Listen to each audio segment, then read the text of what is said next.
We must seize this opportunity to advance on the path to peace.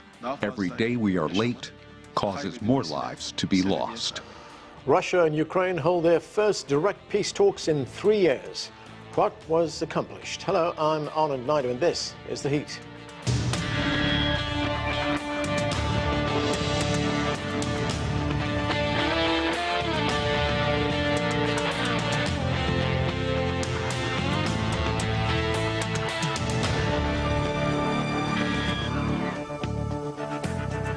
A Russian official says Moscow and Kyiv agreed to exchange 1,000 prisoners of war each, marking their biggest prisoner swap since the start of the conflict. The news comes as peace talks got underway in Istanbul, lasting under 2 hours, with no apparent sign of progress in narrowing the gap between the sides. A back and forth between Kyiv, Moscow and Washington hinted at the possibility of a three-way meeting between Trump, Putin and Zelenskyy, but that failed to materialize, leaving the Ukrainian side frustrated and the talks to lower-level delegations. The question remains, what happens next? Well, there's much to talk about. Later, we'll get the view from Europe and Ukraine. But first, Professor Anton Fedyashin specializes in Russian and European history at American University, and Dmitry Babich is a journalist and Russian political analyst. Thanks to both of you for being with us. Dmitry, first, let's talk about this prisoner swap. 1,000 prisoners of war on each side being exchanged. That was announced by officials in Moscow. What can you tell us about that? Well, this is just good news. I mean, the exchange has not yet taken place. There is just an agreement on it. But this is good news. Let me remind you that the previous exchange was done thanks to the mediation from United Arab Emirates. When Vladimir Zelenskyy came to power in 2019, a lot of hopes were associated with him because he started with several very successful prison exchanges with Russia. Let me remind you that contrary to what the Western media says, the war did not start in 2022. It had been going for 8 years before that. And the real military action was started by Kyiv against its own provinces. So there were already a lot of POWs, and they were exchanged when Mr. Zelenskyy came to power. Now I hope what we had today was the first direct talk between Russian and Ukrainian representatives for 3 years. And second, this very, very big prisoner swap, which I hope will take place. Right. So, Dmitry, now let's get on to the talks. These were highly anticipated talks that took place in Istanbul. They ended in under 2 hours. Why didn't President Putin attend these talks? It was his idea, after all, to open negotiations, direct negotiations with the Ukrainians. Well, look what happened. The Russian delegation came yesterday. It was ready for talks early in the morning. The Ukrainian delegation didn't show up. We didn't know until recently who would be members of this Ukrainian delegation. Then Mr. Zelenskyy appeared in Ankara at about 11 o'clock in the morning. Then we heard finally, towards the end of the day, we heard who would be representing Ukraine. So imagine what would happen if our president and if our foreign minister came to Istanbul, as the Ukrainian side suggested.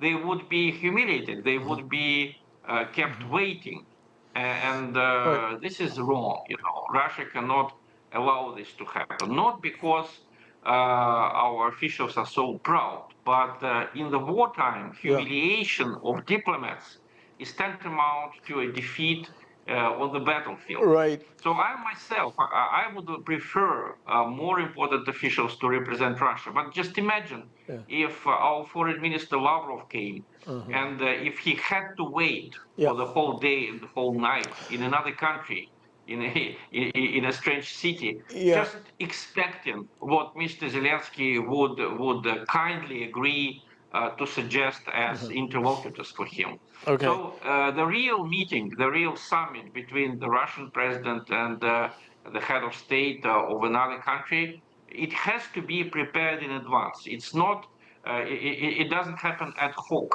You know, Mr. Zelensky pretends not to know the protocol. He doesn't dress according to the protocol. He doesn't speak according to the protocol, and he expects others to change their behavior simply because he wants so. That's not going to happen. However, you know, the Russian delegation was serious. When the Ukrainian side says they were second-tier officials, they were very good technical specialists. That's what is needed for a real negotiation. People who know the matter, who can give figures, who can provide suggestions. We all had it on the Russian side. Yeah. Okay. I want to go to Anton Fedyashin. Anton, I want to talk to you about these talks as well. But first, what is your view on this prisoner swap? It's the biggest one, 1,000 prisoners on each side. Well, it's a move in the right direction, and it's proof that the two sides can talk to each other and actually achieve concrete results. They may not be strategic, they may not have to do with actual question of peace, but they are a move forward. On the other hand, let's remember that prisoner swaps have been going on throughout this conflict. So the two sides have been communicating with each other, albeit through intermediaries. And so this being the biggest prisoner swap is a move in the right direction. Right, Anton, let's get to the Istanbul talks. They're being brokered by Turkey. The country's foreign minister described the negotiations as quote-unquote technical talks. And he said that this would lay the groundwork for meetings between the Russian president and the Ukrainian leader, Zelenskyy. I mean, given the high expectations for these talks, what do you believe is being achieved here or has been achieved? Anand, for people who actually know something about diplomacy, this is how things work. There's an interesting difference in the way that the two sides are approaching the very idea of negotiations. Both the Ukrainians and Donald Trump, for all of his good intentions about ending the war, seem to be looking at this as a spectacle, as a performance, whereas the Russians seem to be approaching them with substance at the front of their minds. As Dmitry just said earlier, high-level talks never happen ad hoc. High-level talks are always prepared in advance by mid-level diplomats. Then the process goes up to the ministers of foreign affairs. Then papers are presented so that when leaders, who are by definition always busy with domestic, foreign, and every other imaginable sphere of their competence, with those affairs, when they come together for a short period of time. They sign papers that are prepared for them. They settle occasionally that prove to be particularly difficult, but they do it after all of the details have been hashed out. And so this is how the Russians are approaching these negotiations. And we have hundreds of memoirs by Americans, Russians, Soviets, British, French, that describe in detail, sometimes in excruciating detail, exactly how the path of diplomacy is followed. Okay. Dmitry, earlier this month, the United States Vice President J.D. Vance, he told a conference that he thought Russia is asking for too much. And when President Trump was asked about that, President Trump talking about J.D. Vance, his vice president, said, look, it's possible, that's right. I mean, what does an agreement look like from Russia's point of view? And I mean, do you also agree that, you know, we'll hear nothing substantive until President Trump and President Putin have met? Well, I think that this is the way diplomacy works. I mean, it may not be very spectacular, but in case of success, it is effective. I mean, the way Western media spins it is really dishonest. They say, okay, you know, the war can be ended in 12 hours. If only Putin came to Istanbul, if only he shook hands with Zelenskyy and they signed some paper, things would be smoothed out and the war would end and bloodshed would stop. No, this is not the way things are done. War is a serious matter. War is a continuation. Unfortunately, it's a very unfortunate continuation of politics.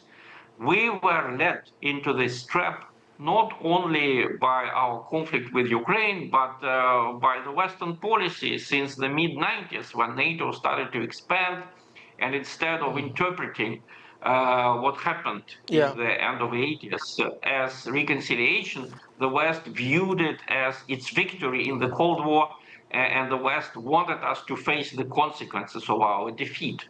So it was a very long and painful and terrible process, and ending it in just 1 minute, with a handshake. Someone like Mikhail Gorbachev could believe that this was possible, but we learned a very bitter lesson. A real peace agreement is not a piece of paper signed by two persons. It is a long, substantial document. Russia has its requirements. We want security for Russia. We want Ukraine to have neutral status, as it was stated in 1991 when Ukraine became an independent state. It changed. So it is not done in an ad hoc way in a minute. It is a very, very substantive law. It will be, I hope, a very substantive Dmitry, long document. I'm running out of time. This is what Russia has been requiring in this negotiation. Yeah, I'm running out of time. I want to get to Anton. Anton, the leaders of 47 European countries met in Albania for a European Security Conference. They laid out these are the Europeans, they laid out their intent to dramatically increase sanctions on Russia if there is no ceasefire in Ukraine. In fact, the French foreign minister talked of suffocating the Russian economy. I mean, it's also worth noting that France imported 2.68 billion euros worth of LNG from Russia in 2024. I mean, is this a winning strategy to try and suffocate Russia? No, this is the expression of the denial in which the European leaders seem to reside permanently, I'm afraid. The French specifically have been talking about strangling and destroying the Russian economy for 3 years, and yet for the past 2 years, the IMF has identified Russia's economy as the fastest growing one in Europe, and 2025 may continue that trajectory. If the Europeans decide, for example, to cut themselves off from Russian gas, which they now get in the form of more expensive LNG, as you mentioned, instead of the pipelines, they're simply going to do more damage to their own economy and a limited amount of damage to the Russian economy, which is diversifying as we speak, precisely thank you to the European sanctions. So all of this is pointless talk and words, and really sort of an attempt by European leaders to make each other feel better about the disaster that they navigated Ukraine into, and also, unfortunately, themselves. And I don't think that anything's going to come out of it, although I think that there will be another package of sanctions. The Russians are going to shrug it off and keep going. Dmitry, is there deep concern in Russia, in Moscow, over the likelihood of more sanctions being imposed? Well, we're not happy about it, but it is not tragic. I mean, if you talk to people in the street, most of the people would say if they could crush us, they would have crushed us 3 years ago, 2 years ago, 1 year ago. We are used to this, after all of these years of threatening talk from the West, excuse me, we're too tired, we're exhausted to be afraid.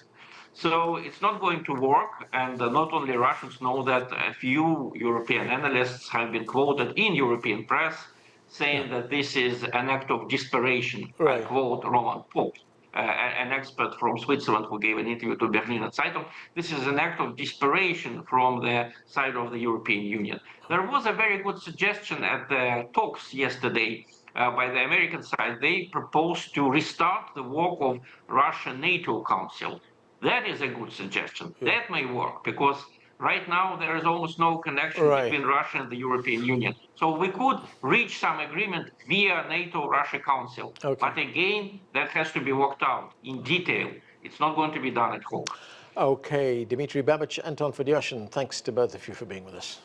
For more on the Russia-Ukraine conflict, we're joined by Ulrich Brückner. He's the Jean Monnet Professor of European Studies at Stanford University in Berlin, and Sergei Kudelia is an associate professor of political science at Baylor University. Thanks to both of you for being with us. Sergei Kudelia, let me start with you. I want to begin with these talks that have been taking place in Istanbul. They are now over. They lasted under 2 hours.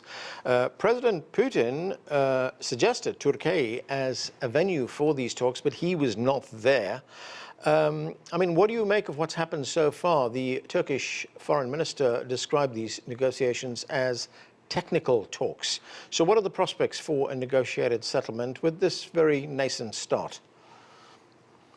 Yes, it does seem like they were mainly technical. I have to say that the Ukrainian side had high expectations. They emphasized that they expected to see higher level delegation from the Russian side. The Ukrainian delegation was led by the Minister of Defense. The Russian delegation was led by the aide to the Russian president. So there was a disbalance in terms of the officials that were represented during these talks. And it also reflected, I think, the different conflicting expectations of the two sides. Ukrainians wanted to launch serious conversations about the ceasefire. Russians wanted to continue the negotiations that they argued were abruptly ended in 2022. There's been another development as well. I mean, we heard President Trump say that only after a meeting between himself and President Putin could there be any significant movement towards peace. I mean, where does that leave Ukraine and Europe? Yes, well, that comment clearly suggests that President Trump does not believe in the possibility of serious negotiations between the Russian and Ukrainian side without an external mediation. And he clearly believes that Europe will not be mediating these talks. Europeans are on the side of the Ukrainians. So Trump positions himself as a more of an impartial mediator who is willing to speak on behalf of the West, on behalf of Ukraine, with Vladimir Putin. And so these comments may suggest that the next step for the United States would be to try to organize a higher level meeting between Trump and President Putin, at which both the issues related to Russian-Ukrainian war and broader issues related to international security would be discussed. And that would be the first step towards further, more serious negotiations between the Russian and the Ukrainian side.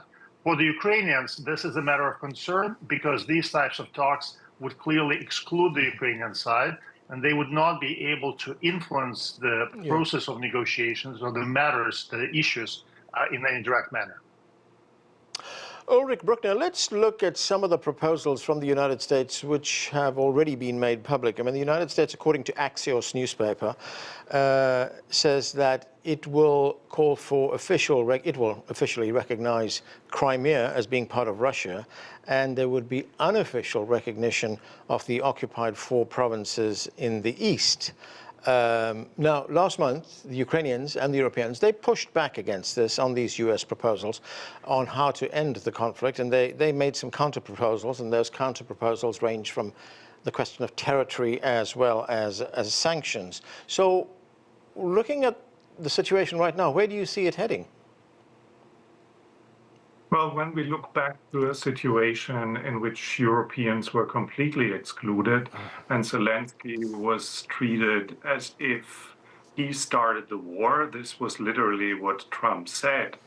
We come to a point in which every party involved has a say, of course not on equal footage, but at least everyone is heard and brings to the table what they can bring to the table. There is a very different starting situation when we look at what's happening on the ground, on the battleground, as well as who has how much diplomatic weight in the negotiations. But it's not a situation in which Trump and Putin dictate extreme positions and everyone else needs to follow. And Ulrich, looking at the kinds of leverage that the Europeans and the Ukrainians can use against Russia, I mean, President Zelenskyy has talked about imposing more sanctions on Russia if there is no ceasefire. Do you believe that sanctions will force President Putin to the negotiating table? Well, we are talking about the 17th and the 18th package. And what is left now is less impressive than the early ones that massively affected the deep coupling from the European investment goods and consumer goods, expected that this would have a strong impact on the Russian economy. Apparently, Putin doesn't care about the long-term implications, that it is cut off from technology and from modernizing what is urgently needed to modernize a very underdeveloped Russian economy when we look at artificial intelligence and everything else that Russia will be dependent on in the nearer future. But if you are on a mission, you don't care about the costs in terms of GDP. So this expectation that Putin will calculate the costs of his mission was naive, to say the least, and therefore the 17th and the 18th will certainly not appear as a game changer. So, Cordelia, I mean, it's difficult at times to kind of establish the United States commitment to the peace process. We have the fighting which is continuing in Ukraine. Millions of Ukrainians have been displaced. The country is now facing, and has been facing for a long time, a humanitarian crisis. But we also heard President Trump say, as well as his vice president say, that the United States will walk away from these peace talks if there is no progress. I mean, how concerned is Ukraine over that? I mean, can the place of the United States be taken by Europe or some other superpower? So partially the reason why Istanbul talks actually happened and why President Zelenskyy flew to Istanbul from Kyiv was because Ukrainians were concerned that if the United States sees that Ukraine is reluctant to participate in these talks, they would actually walk away and any military assistance to Ukraine. So President Zelenskyy spent a few days in Istanbul, high-level negotiations with President Erdogan to demonstrate his commitment to these peace negotiations personally to President Trump. And so I think there is certainly a lot of concern because in the short and medium term, Europeans cannot compensate for the amount of military assistance that the Americans are providing. And the Ukrainians are trying to make all effort to demonstrate that they're negotiating in good faith. And I think the composition of the Ukrainian delegation at these talks should have demonstrated that to the Americans. Unfortunately, we have not heard from President Trump any comments regarding the absence of higher-level officials from the Russian side. And he did not really threaten Russia with more sanctions like the Europeans are doing right now. So in this sense, that's certainly something that Ukrainians must be very concerned and disappointed about. Ulrich, what is your view on that? I mean, how great is the risk that Ukraine may be forced to accept something that is imposed on them? Well, we have to look at the general motivation and the bigger picture. Trump wants to be remembered as the peacemaker both in the Middle East and in Ukraine, and so he will not just walk away if things in the short run do not turn out the way he wants it to be. So this is just negotiations and a bluff. On the other hand, the Europeans don't bring as much to the table as the United States, but we also have to look at what the long-term expectations are. Putin wants to destabilize Ukraine, and his appetite to change the borders from what has been the new balance of power after the fall of the Iron Curtain is the long-term plan. So he's not just interested in keeping Crimea or a few provinces in the east of Ukraine. He wants to destabilize the European Union, and he wants to rewrite history. This is something the Europeans will not allow, and it's certainly enough what they bring to the table to stop him from doing this. Sergei Cordelia, as these talks move forward, where do you see the initial areas of compromise as far as Ukraine is concerned? I mean, is NATO membership now off the table? Well, NATO membership has been off the table for a long time. I'm not sure it was actually on the table in any real sense. But a more important question is the question that these negotiations began with, and that is the question of territorial recognition. So the Russians, I think, shocked the Ukrainians by demanding that the Ukrainian troops have to withdraw from the 4 regions that Russia partially occupies right now. So move away even from the territories Ukraine currently controls as a precondition for ceasefire talks. These are not just maximalist demands. These are impossible demands to implement for any Ukrainian government. And if that is the opening position of the Russian side, and that will be something they will keep demanding in the future, these kinds of negotiations have no future.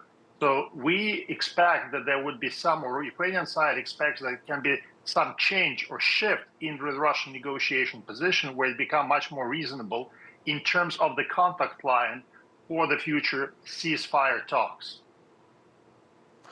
Ulrich, Brückner, European leaders have been talking for some time about assembling a coalition of the willing, as they call it, a peacekeeping force that will be deployed in Ukraine. It could consist of 10,000 troops, up to 40,000 troops, drawn from the European Union as well as the United Kingdom. Although Foreign Policy magazine here in the United States says such a force would be underpowered, given the lack of investment by European nations in their militaries and in logistics. Is this still something that's being seriously discussed in Europe? It is seriously discussed. And of course, it's a question of what is the scenario to call something understaffed. If there is whatever solution that counts as a peace agreement, that needs to be backed by international commitments of a security guarantee that is more than what previous security guarantees didn't deliver. So the Europeans are committed. The new government in Germany did not even define a limit for its future defense spending. And the new foreign minister of Germany is committed to the 5% goal, which was unheard of in Germany before. So there is a different tone and a different will to support Ukraine in whatever it takes. And if a number of European countries join this, then it will certainly be more than what we heard from the previous government in Germany. There have been objections from Russia about this coalition of the willing, about a peacekeeping force in Ukraine, with troops being drawn from what Russia says are NATO member states. I mean, is there a way around that? Well, Russia is taking the maximum positions in everything, and then they have a lot that they can use as a bargain chip and find a middle ground that puts them in a much better position. So diplomatically speaking, Russia is playing a very well-organized game, but do they have the means to stop international troops to make sure that whatever Ukrainian signs as a compromise to stop the killing will not be supported by security guarantees? I doubt this. Sergei, the situation we have now is that these talks have taken place in Istanbul. They were described as technical talks. I presume the delegations have now gone back home. What happens next? Well, what happens next is Ukrainians would expect first the Europeans on Tuesday to impose a new wave of sanctions against Russia, see how Russia responds. And of course, position of the United States would be crucial. These talks happened because of Trump's intervention. It has to be very clear. Without Trump's intervention, these talks would not have taken place.